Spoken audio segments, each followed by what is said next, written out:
নমস্কার, ভিল কিচেনে সবাইকে স্বাগত জানাই। আজকে আরো একটা নতুন রেসিপি নিয়ে আপনাদের সামনে চলে এসেছি। আর আজকে জ্যান্ত ল্যাটা মাছের ঝোল রান্না করব ফুলকপি আলু বেগুন দিয়ে। আপনারা সঙ্গে থাকুন, আশা করছি খুব ভালো লাগবে। আর তার সঙ্গে রান্না করব রাই শাক। আপনারা সঙ্গে থাকুন।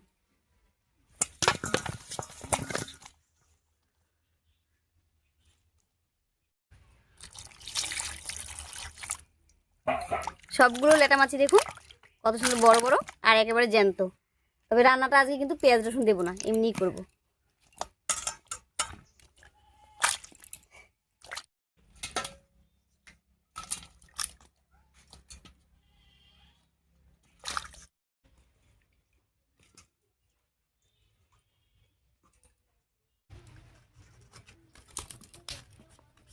কয়েকদিন আগে আমি একটা জ্যান্ত শোল মাছের রেসিপি আপনাদের সঙ্গে শেয়ার করেছিলাম।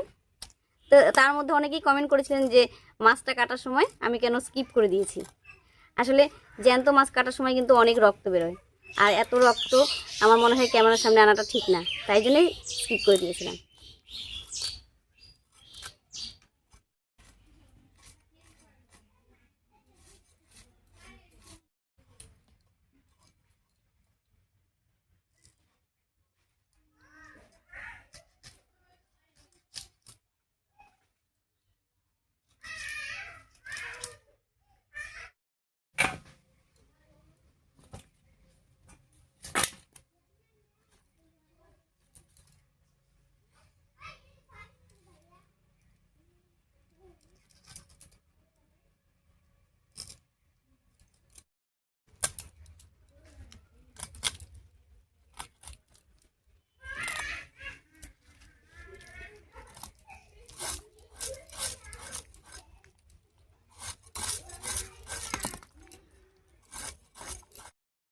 না, কার কেমন সহজ দেখি তো, দেখি ধরো তো, কে ধরতে পারো দেখি।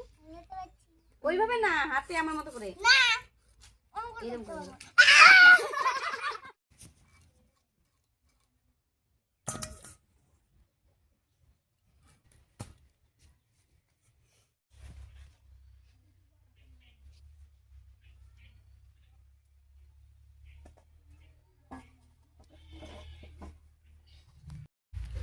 মাছগুলো কেটে ধুয়ে একেবারে পরিষ্কার করে নিয়েছি, আর এখন দেখুন কতটা সাদা সাদা হয়ে গেছে, আর এতক্ষণ কিন্তু কালো ছিল। যাই হোক, এবারে ঝটপট করে রান্নাটা করে নিচ্ছি।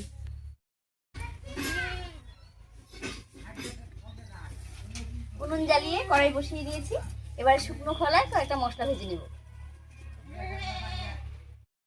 মশলার মধ্যে নিয়েছি 1.5 চামচ গোটা ধনিয়া, আর নিয়েছি 1 চামচ মতো গোটা জিরা, একসঙ্গে করে ভেজে নেব। তবে এর সঙ্গে 1/2 চামচ রাঁধুনি দেবো একটু পরে। এই মশলা দুটো একটু ভাজা হয়ে গেলে রাঁধুনি দিয়ে দেবো। জিরা আর ধনিয়াটা ভাজা হয়ে গেছে, এবার দিয়ে দিচ্ছি 1/2 চামচ রাঁধুনি।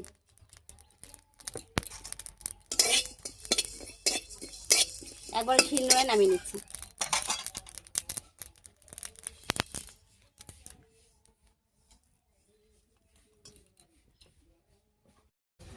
এবার কড়াইয়ে সর্ষের তেল দিয়ে মাছগুলো ভালো করে ভেজে নেব।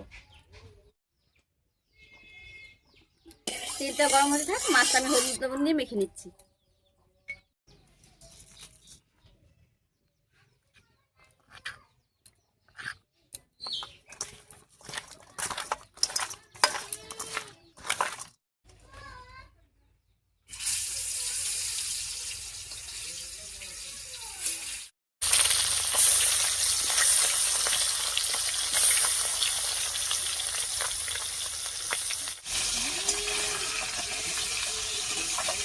মাছগুলো ভাজা হতে হতে আমি মাছের ঝোলের জন্য ফুলকপি আলু বেগুন কেটে নিচ্ছি।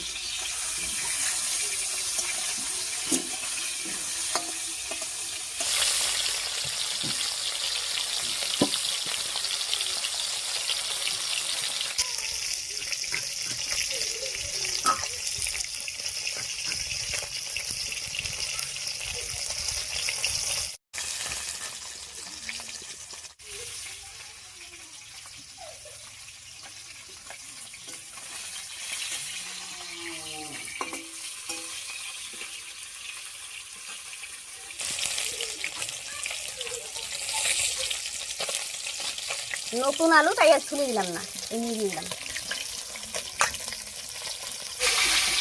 এই মাছটা ভাজা হয়ে গেছে, এবার নামিয়ে নিচ্ছি।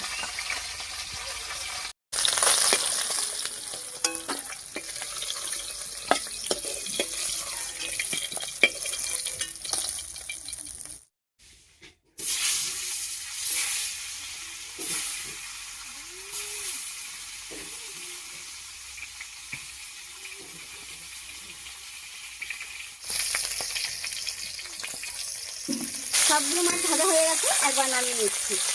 আর এই মাছ ভাজার তেলের মধ্যেই ফোড়ন দিয়ে দেবো একবার রান্নার জন্য।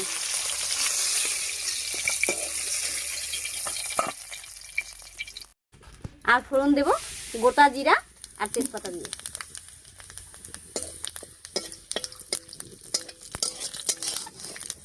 ফোড়নটা ভাজা হয়ে গেছে, এবারে কেটে রাখা ফুলকপি, আলু আর বেগুনটা দিয়ে দিচ্ছি।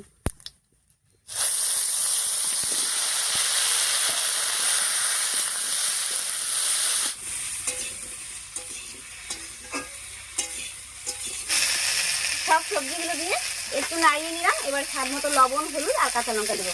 আর রান্নাটা কাঁচা লঙ্কা দিয়ে করবো। দিয়ে দিচ্ছি হলুদ, লবণ আর কাঁচা লঙ্কা।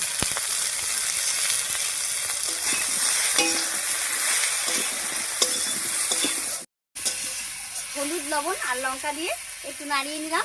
একটু জল জল মতো উঠে গেছে, এবার ঢাকা দিয়ে কিছুক্ষণ রান্না হতে দেবো। আর এই থেকে ভেজে রাখা মশলাটা গুঁড়ো করে নিচ্ছি।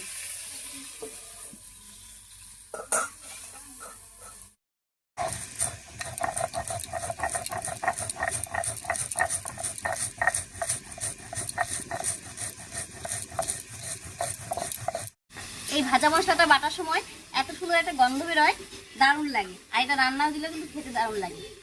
আপনারা যারা কোনোদিন এইভাবে খাননি, একবার হলেও রান্না করে খাবেন এবং খেয়ে জানাবেন যে কেমন হয়েছে।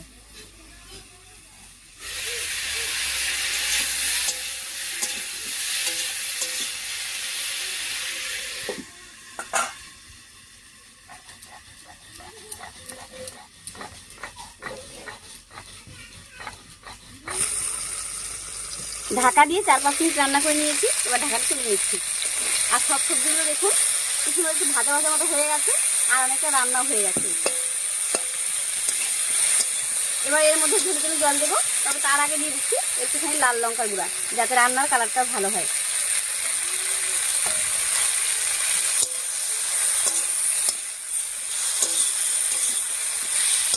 এবারে ঝুলে ঝুলে জল দিয়ে দিচ্ছি।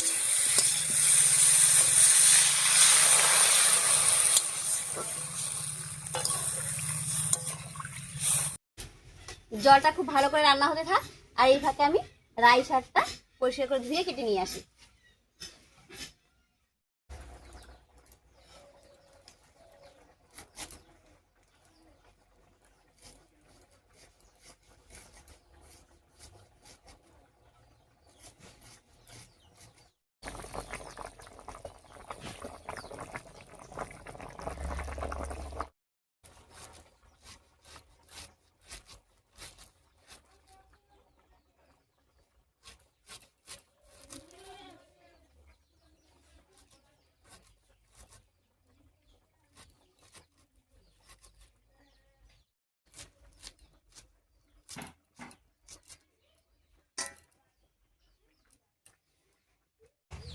শাকটা কাটা হয়ে গেল, আর এদিকে ঝোলটাও ফুটে গেছে। এবারে ভাজা মশলাটা আর ভেজে রাখা মাছগুলো দেবো।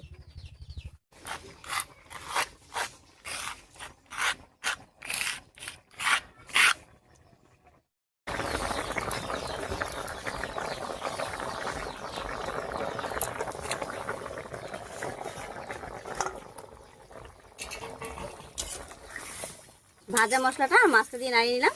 এবার বেশ কিছুক্ষণ রান্না করে নেব।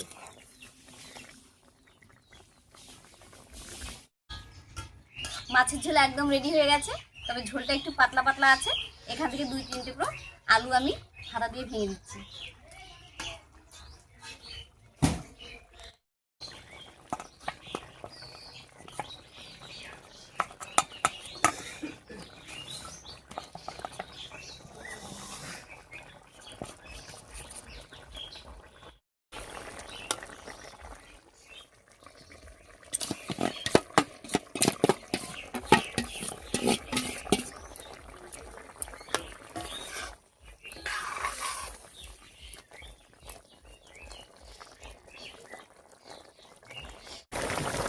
সব শেষে দিয়ে দিচ্ছি একটুখানি ধনেপাতা কুচি।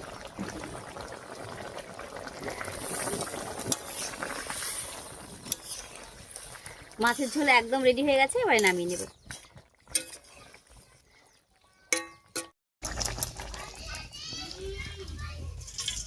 কাঁচা লঙ্কার তরকারি, তাও দেখুন দেখতে কত সুন্দর হয়েছে।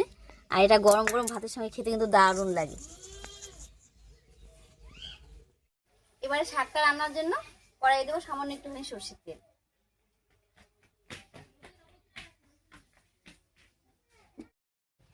তেল গরম হয়ে গেছে, তেলের মধ্যে দেবো সামান্য একটুখানি কালো জিরা, দিয়ে দিচ্ছি কয়েক কোয়া রসুন, আর রসুনটা আমি থেতো করে নিয়েছি। এবারে দেবো দুটো চেরা কাঁচা লঙ্কা।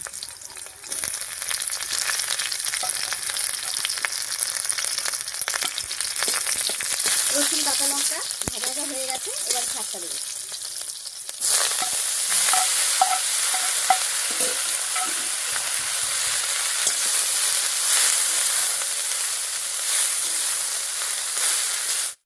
ফোড়নের উপরে শাকটা দিয়ে একটু নাড়িয়ে নিলাম।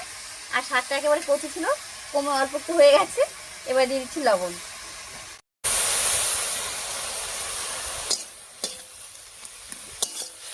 লবণ দিয়েও নাড়িয়ে নিলাম। এবার একটুখানি ভাজা ভাজা করে নেব, জলটা শুকিয়ে যাওয়া পর্যন্ত। শাকটা খুবই কচি ছিল, তাই লবণ দেওয়ার পর অনেকটাই জল উঠেছিল। আর সেই জলটা আস্তে আস্তে শুকিয়ে নিয়েছি, কোনো রকম ঢাকা দেইনি, তাও কিন্তু শাকটা রান্না হয়ে গেছে। আর দেখুন দেখতেও কত সুন্দর হয়েছে। এবার শাকটা নামিয়ে নিচ্ছি। আর এরকম গরম গরম শাক গরম গরম ভাতের সঙ্গে কিন্তু খেতে দারুণ লাগে।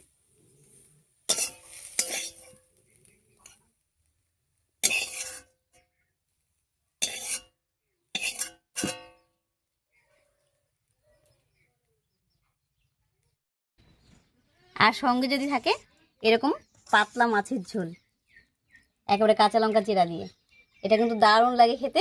আর এটা কম বেশি সবাই খেতে পারবে, কোনো প্রবলেম হবে না এইরকম হালকা পাতলা তরকারি খেলে, কম তেল মশলায়। যাই হোক, আমার এই সোজা সাপটা রেসিপি দুটো আপনাদের কাছে কেমন লাগলো অবশ্যই কমেন্টে জানাবেন। যদি ভালো লাগে একটা লাইক করে দেবেন এবং চ্যানেলটিকে সাবস্ক্রাইব করে এইভাবেই আমাদের পাশে থাকবেন।